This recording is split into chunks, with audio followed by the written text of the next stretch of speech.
Kisah akan berfokus pada seorang wanita cerdas dan berbakat dengan segudang prestasi yang dimilikinya bernama Lin. Ia ditemani sang ayah untuk mendaftar di sebuah perguruan tinggi bernama Eastern Pacific, salah satu perguruan tinggi paling bergengsi dengan biaya tahunan yang sangat mahal sekali. I'm sorry, Miss Walsh. Lin awalnya sempat menolak untuk berkuliah di sana, mengingat keuangan keluarganya yang sedang tidak baik-baik saja, di mana Lin yang berhasil menjelaskan alasannya termasuk menghitung biaya untuk kehidupan selama 1 tahun penuh dengan sangat spesifik membuat sang rektor merasa kagum, sehingga Lin langsung diberikan beasiswa saat itu juga. You can attend Exton for free. Lin dan ayahnya tinggal berdua setelah sang ibu meninggal dunia, sehingga si ayah yang mewarisi kasih sayang istrinya kepada sang anak memutuskan untuk menjaganya semaksimal mungkin, menentukan masa depannya dari sekarang. Bahkan ia rela harus hidup serba kekurangan asalkan anaknya bisa sekolah di tempat layak dan menjadi orang yang sukses di masa depan. You're going further than your mom and I ever could. Keinginan sang ayah memang lebih penting dari keinginannya sendiri. Lin memilih untuk menguburkan cita-citanya untuk menjadi seorang pianis terkenal untuk sementara waktu, sampai ayahnya benar-benar sadar dengan apa yang diinginkan oleh anaknya. Dalam renungannya itulah, Lin yang merupakan seorang matematikawan menggalau dengan bahasa yang sukar dimengerti, rumit, namun sangat bermakna jika kita teliti mendengarkannya. Dia merangkai kata-kata yang indah dengan bunyi seperti ini. Seorang anak menghabiskan 462 jam dalam setahun melakukan kegiatan yang katanya bisa atau akan menjamin masa depannya. Tapi itu adalah waktu yang dihabiskan untuk berlatih piano bersama ibunya bahwa dia merasa paling bebas. Jika X sama dengan tekanan untuk menyenangkan semua orang, diperparah dengan isolasi karena tidak punya waktu untuk teman-temannya, seberapa besar kemungkinan dia akhirnya akan terpeleset dan kehilangan hasil dari semua kerja kerasnya.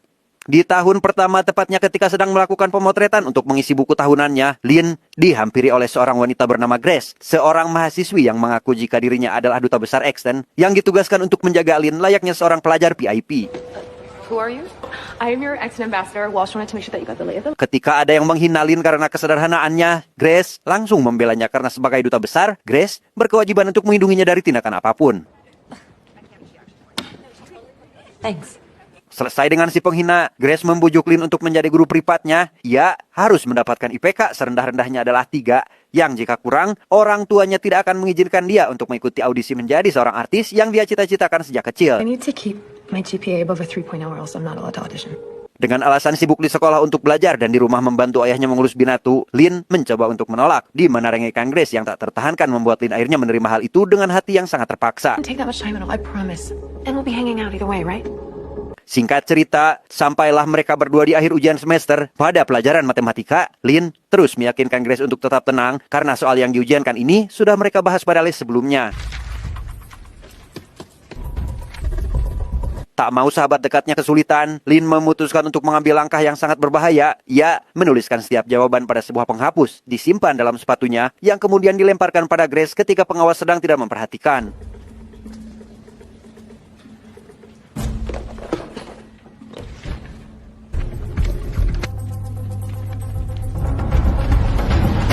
Grace mendapat nilai 3,4, sedangkan Lin masih tetap unggul dengan nilai 4,2. Mereka merayakan keberhasilan itu di rumah Grace yang tampak begitu besar sekali. Namun itu bukanlah sesuatu yang aneh bagi Lin, karena hampir semua mahasiswa di Exton Pacific adalah orang-orang terpandang dengan kekayaan yang luar biasa. Dia bernama Stone, anak seorang pengacara dari Big Tech Company atau bisa disebut dengan salah satu orang terkaya di Amerika. Ayahnya Stone mempunyai koneksi yang begitu luas dengan uang yang tidak terbatas. Kesuksesan keluarganya membuat Stone harus bisa memenuhi ekspektasi sang ayah untuk masuk ke perguruan tinggi ternama. Tujuan Grace membawa Lin ke sana adalah untuk membantu dia, Stone, dan ketiga sahabatnya yang juga ingin masuk ke dalam perguruan tinggi ternama dengan bayaran $200 per orang di setiap ujiannya. Not be able to use what you have to do the same. $200 a test. Me, Grace, and 4 Lin mendapatkan upah sebesar $12.000 dalam waktu 1 tahun jika mau membantu Grace dan teman-temannya dalam ujian. Selain mendapatkan uang, ia bisa dengan mudah berkuliah di Juilliard School atau sekolah seni paling bergengsi di dunia seperti yang dia cita-citakan. Everything is a transaction, Lynn. Some thought, and I'll talk to my dad about getting Exton's finest student on the inside track to Juilliard. Dia bernama Ade Damola Bangkole atau bisa kita panggil dengan sebutan Ade, seorang mahasiswa Exton yang hampir sama pintarnya dengan Lin. Meski kemampuan mereka cukup jauh, tapi Ade masih tetap menjadi orang nomor 2 yang terpintar di kampus tersebut. Ade merupakan seorang pria penyendiri dengan sikap yang cukup menyebalkan. Hal itu terbukti ketika Lin mencoba untuk mengajaknya berinteraksi. Ade malah meresponnya seperti ini. I just don't like talking in front of people.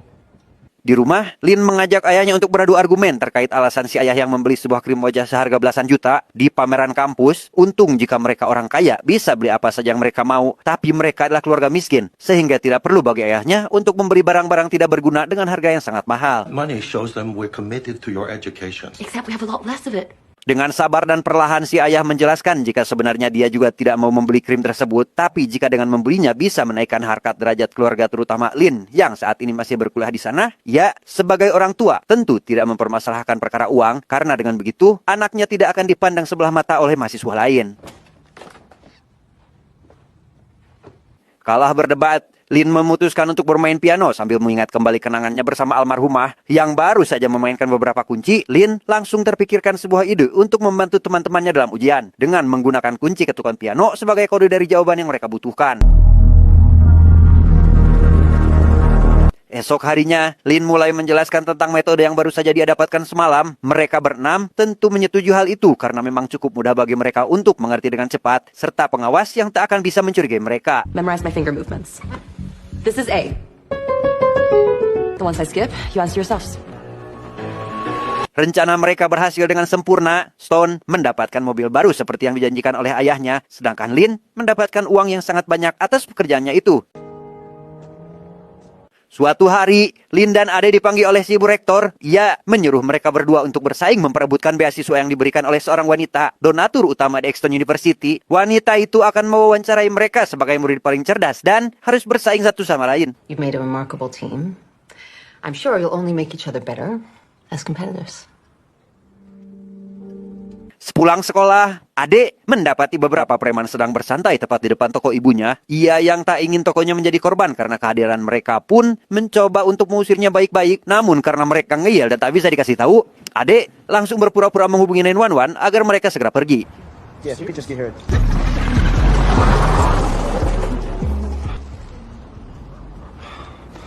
Di kampus, Ade mendapatkan sebuah penawaran dari seorang mahasiswa kaya teman dekatnya si Stone. Orang itu berani membayar $300 jika Ade mau memberinya jawaban pada ujian hari ini. I gotta ask, can I copy of you? Sebagai orang yang tidak pernah curang, Ade tentu menolak uang itu dan memilih untuk menyendiri seperti biasanya. Bukan tidak butuh uang, tapi Ade lebih menghargai beasiswanya yang lebih berharga dari sekedar uang $300.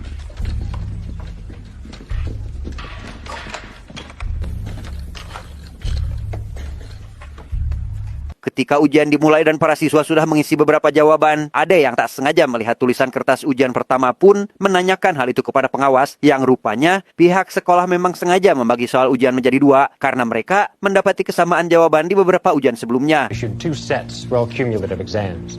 What set do you have?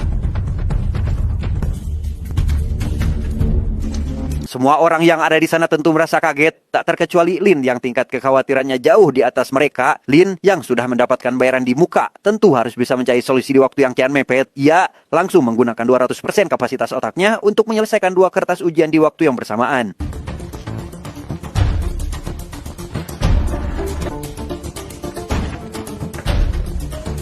Dengan menggunakan soal milik temannya, Lin buru-buru menyelesaikan kertas ujian yang kedua. Ia berhasil menuntaskan misinya meski sempat ditegur oleh pengawas karena mengerjakan ujian terlalu lama. Heads up. Pencils down, please. Sit. Stop. How high a GPA do you need?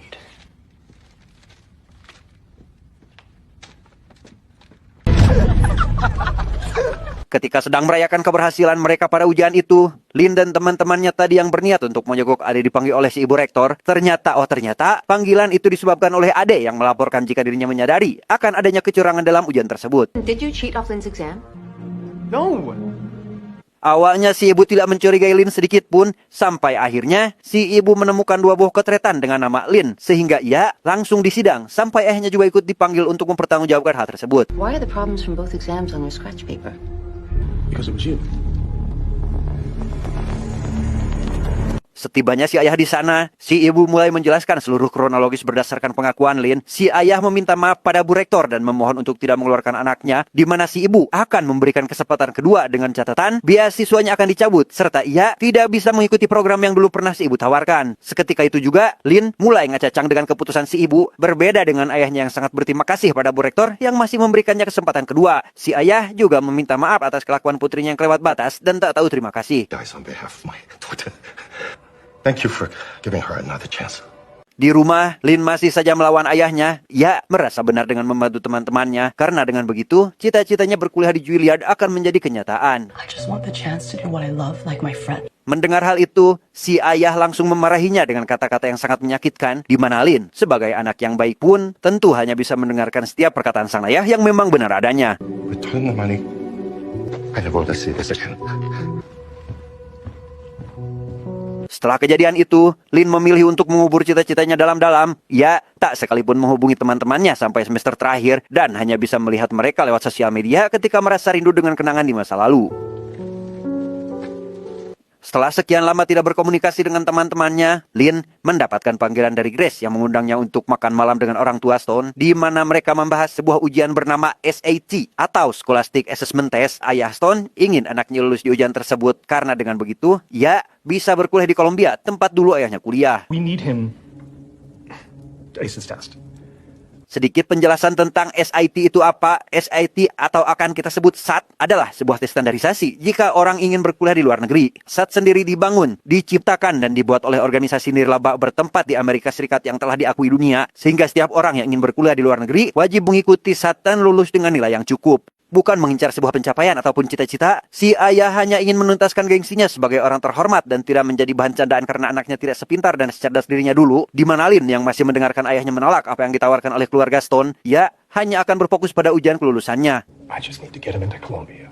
Ayah Stone yang mengetahui jika Lin sangat menginginkan kuliah di Juilliard University menawarkan untuk memberinya akses masuk dengan mudah asalkan Lin bersedia membantu anaknya lulus dari ujian. Then? Think about it. Ketika sedang berduaan sambil menunggu Stone pulang, Grace terus saja ngahili dan berharap Lin mau menerima tawaran tersebut. Ia beralasan jika mereka berhasil, maka mereka akan tinggal bersama di New York sekaligus bisa berkuliah di Juilliard seperti yang dia cita-citakan. Ketika sedang menonton berita tentang perbedaan waktu, Lin mulai menyadari jika ujian yang berlokasi di Philadelphia memiliki selisih waktu 3 jam lebih cepat dari Seattle, sehingga Lin bisa mengikuti ujian di sana dan mengirimkan jawabannya sebelum ujian di Seattle dilaksanakan. How do you know it's gonna be the same test? Setelah melakukan riset beberapa hari, Lin menyimpulkan jika selama 3 tahun berturut-turut, soal ujian itu semuanya sama, tidak ada sedikit pun perbedaan, sehingga rencana itu bisa dikatakan menjadi satu-satunya cara agar kecurangan mereka tidak dicurigai oleh siapapun. Okay.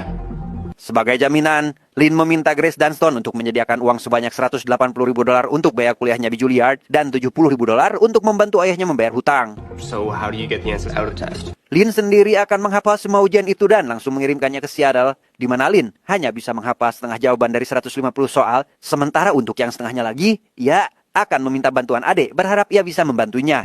No one can do what you do, Lynn. Sementara itu, Ade yang sedang menuntun sepedanya baru saja pulang dari toko si ibu pun malah dihadang oleh preman yang tempo hari pernah dia usir, di mana mereka dengan sengaja menunggu Ade di salah satu jalan yang lumayan gelap dan...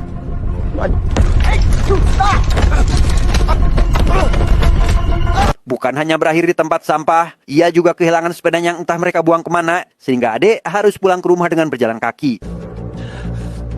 Musyawarah ujian kembali dilakukan dengan lebih serius. Lin meminta 30 peserta ujian dengan biaya per orangnya sebesar $12,000, tidak boleh lebih atau kurang, karena mereka harus menghindari resiko seminimal mungkin. I can get that from my study group. Dengan mengandalkan komunitasnya masing-masing, 30 anggota kini sudah berhasil didapatkan. Stone dengan keahliannya menjelaskan kembali apa yang sudah mereka rencanakan bersama Lin, di mana ujian SAT yang terkenal dengan keamanan yang super ketat hanya memperbolehkan peserta membawa sebuah pensil, penghapus, dan sebuah kalkulator pada ujian matematika saja. It's a first class ticket to your future. Lantas, bagaimana mereka bisa membuat contekan seharga $12,000 buatan Lin? Jawabannya terdapat pada sebuah pensil yang akan diberikan barcode khusus dengan 4 bar beda ukuran. Bar paling besar diartikan sebagai huruf A, dan semakin menyusut dengan D yang memiliki ukuran bar paling kecil. Are you ready to ride? Selain uang, Lin juga membutuhkan 2 buah handphone terenkripsi agar hanya bisa melakukan komunikasi 2 arah dan hanya bisa saling berbalas pesan pada handphone tertentu saja. Suatu hari, Lin pergi menemui Ade untuk mengajaknya bergabung menjalankan misi ujian SAT dengan bayaran yang sangat tinggi, di mana Ade menolak untuk ikut campur dengan urusan para orang kaya, yang pada akhirnya Lin memutuskan untuk pergi dan memberikan sebuah kartu percetakan staf, berharap Ade berubah pikiran dan bersedia untuk ikut membantunya. Seperti yang Lin duga, Ade benar-benar datang ke markas untuk ikut serta dalam misi. Belum juga duduk di kursinya, Ade langsung menyarankan agar mereka berdua dibuatkan sebuah identitas palsu dengan nama sekolah yang asli, agar jika ketahuan, mereka tidak akan pernah dikenali oleh siapapun. We'll need valid IDs to check in. I know we can find those. Selesai dengan identitas, mereka berdua mulai membagi tugas untuk menghafal jawaban, berlatih menjawab, dan mengirimkan jawaban secepat yang mereka bisa. That means out of canopy. Satu hal paling sulit bagi mereka adalah bagaimana caranya keluar dari ujian, karena selesai mengisi jawaban, bukan berarti mereka bisa pulang lebih awal. So what's my cut? 150 grand. You in? Selanjutnya, Lin meminta semua orang yang ada di sana untuk belajar drama sebagai antisipasi jika mereka ketahuan telah mencurangi ujian. Namun semua berubah ketika Lin meminta Stone untuk berpura-pura memaki Ade yang malah berakhir seperti ini. One last time. If Bank gets caught. He's kind of a loser. He got his ass kicked and tossed into a dumpster. Ade masih menerima ketika Stone menghinanya dengan brutal, sampai ketika Stone membicarakan sesuatu tentang tong sampah, Ade seketika marah karena merasa jika dirinya sudah dijebak dan dibohongi oleh semua orang yang ada di sana. You owe Samia? Aren't you? No. Yes, you are. Yes, you are. Big!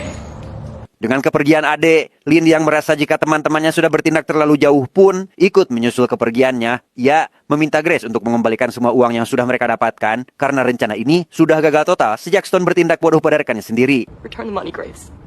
It's over. Ade yang saat itu hendak pulang memutuskan untuk kembali pada rencana awal. Ia mengajak Lin kembali melanjutkan misinya karena tak rela hal yang sudah mereka rencanakan malah harus berakhir begitu saja. Di mana Lin membicarakan sesuatu kepada Ade sebelum mereka benar-benar kembali. Lantas, apa yang saat ini mereka bicarakan dan apa yang sedang mereka rencanakan?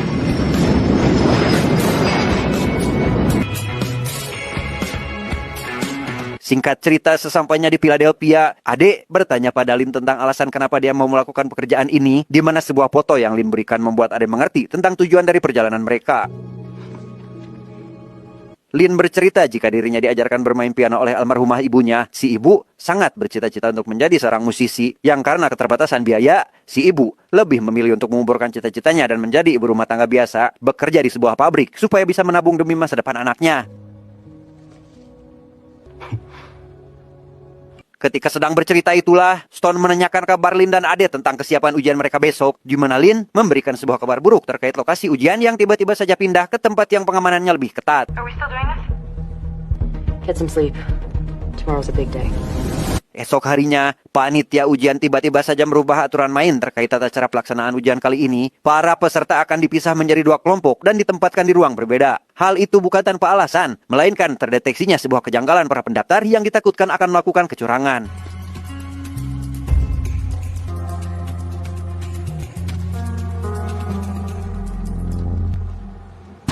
Selesai dengan pemeriksaan identitas, mereka berdua menyimpan HP-nya di dalam tangki penyimpanan air kloset duduk, di mana mereka akan langsung pergi ke toilet setelah ujian selesai dilakukan. Di ujian membaca, mereka berhasil melakukan dengan sangat mudah. Ade tahu jika jatah Lin lebih banyak darinya meminta tambahan biaya jika Stone ingin mendapatkan jawabannya. Another 100K?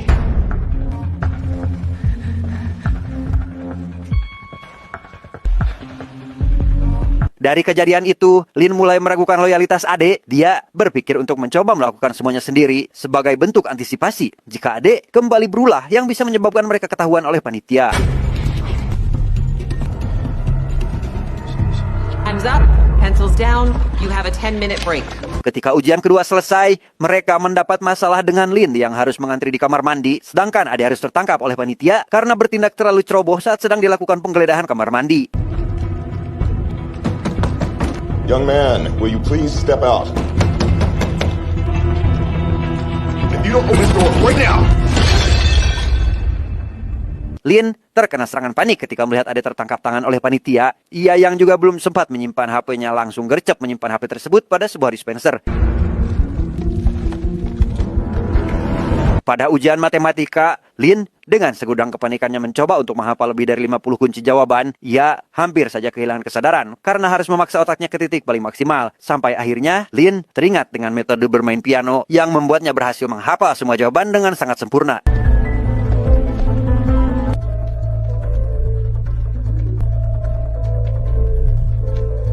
Agar bisa keluar lebih awal, ia menggunakan metode yang pernah dijelaskan oleh Ade, menggunakan sebuah pensil yang dirojok-rojokkan pada mulutnya sampai berhasil, dan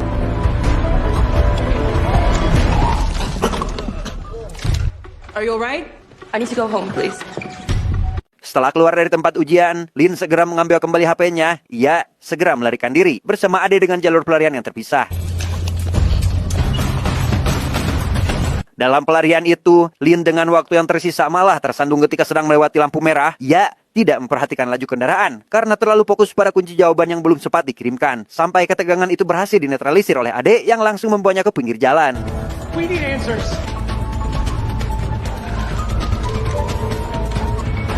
I got them. Come on. Let's go.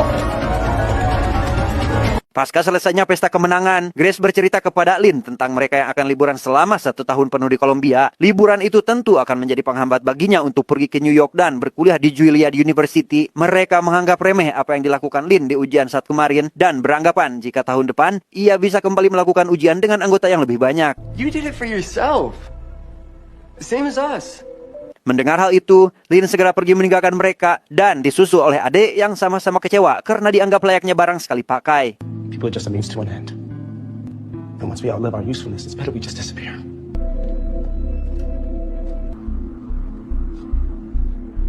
Masih dengan kesedihannya, Lin yang baru saja sampai ke rumah tak berani untuk menemui sang ayah. Sampai ketika ia mendengar sebuah berita terkait ujian SAT yang akan diulang, Lin merasa kaget akan dosa besar yang telah ia lakukan. Satu kata yang dikeluarkan ayahnya yaitu, mereka yang paling banyak menanggung kerugian selalu menjadi pihak yang menderita. Membuat Lin merasa sangat berdosa. Ia menyesal telah melakukan kecurangan yang membuat orang lain terkena imbasnya.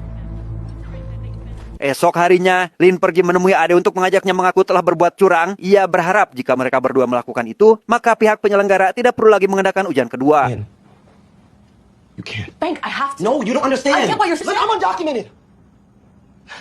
Ade pada akhirnya mengaku jika dirinya tinggal di Amerika secara ilegal, tidak memiliki surat kependudukan. Sehingga jika dia mengakui kecurangannya, maka besar kemungkinan keluarganya akan langsung dideportasi. Di rumah, Lin hanya bisa menangis menyesali perbuatannya. Ia akhirnya mengaku pada sang ayah tentang kecurangan yang dilakukannya di Philadelphia. Si ayah tahu apa yang Lin lakukan, bukannya memarahi apa yang dilakukan putrinya. Si ayah malah meminta maaf karena terlalu keras pada anaknya tanpa mendengarkan apa yang sebenarnya dia inginkan. What do you think I should do? Whatever you think is right. Beberapa hari kemudian, Lin pergi menemui ayah Stone untuk meminta bantuan terkait para peserta ujian yang harus mengulangi ujian mereka. Ia menegaskan jika hal itu adalah murni kesalahan Stone yang terus memaksa dirinya untuk melakukan kecurangan pada ujian tersebut. What else? Lin juga menyebutkan jika ia dan Ade dipaksa untuk melakukan apa yang Stone inginkan. Bahkan Ade sendiri mendapatkan perlakuan yang sangat kejam dari Stone yang menyewa beberapa preman untuk memukulinya. Sebagai bukti, Lin memberikan sebuah bukti komunikasi anaknya serta bukti transaksi yang dilakukan oleh Stone dengan para preman tersebut. What do you want? Setelah itu, Lin menjabarkan berapa uang yang harus ayah Stone bayarkan, serta sebuah dokumen untuk Ade yang saat ini masih terkendala dengan berkas imigrasinya. I can make a call. Thank you, Mr. Stone. Ketika keluar, ayah Stone yang menyadari kehebatan serta dia yang tak mementingkan dirinya sendiri langsung menawarkan sebuah pekerjaan, berharap jika Lin bersedia bekerja untuknya ketika nanti sudah lulus kuliah. If music doesn't work out and you ever want a job, call me. Lin keluar dari ruangan tersebut dengan wajah yang penuh kepuasan. Ia tersenyum karena sekali dalam hidupnya merasa bermanfaat bagi orang lain. Tamat ending yang sangat membagongkan.